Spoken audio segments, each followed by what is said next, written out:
So guys, अगर passages के names जानना चाहते हो तो इस वीडियो को अच्छे से एक बार देखो। सबसे पहले मैं टास्क 1 के बारे में बताऊंगा। टास्क 1 था 4 पाई चार्ट्स। उसमें 4 पाई चार्ट्स थे। यूनिवर्सिटी सर्वे था रिगार्डिंग लाइब्रेरी, और उसमें पार्ट टाइम और फुल टाइम इंटरेस्ट के बारे में था।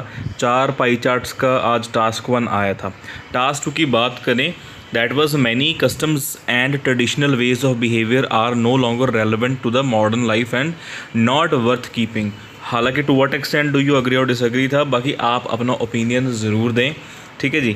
इसके अलावा अगर मैं बात करूं लिसनिंग एंड रीडिंग की, तो रीडिंग के भाई ये 3 पैसेजेस थे। रीडिंग का लेवल मॉडरेट था। रीडिंग का फर्स्ट पैसेज था स्वीट ट्रबल, दूसरा था इलेक्ट्रिक एनिमल्स, तीसरा था music acts as healing. Listening की बात करें तो उसमें एक मैप था। एमसीक्यूज़ कम थे, फिल इन द ब्लैंक्स ज़्यादा थे। ये ईजी से मॉडरेट अपना था लिसनिंग का जो लेवल था। बाकी आपका क्या रिव्यू रहा है, मेक श्योर कमेंट सेक्शन में ज़रूर बताओ। एंड नया बैच भाई मंडे स्टार्ट हो रहा है अपना GT and academic flexible timings. Thank you for watching.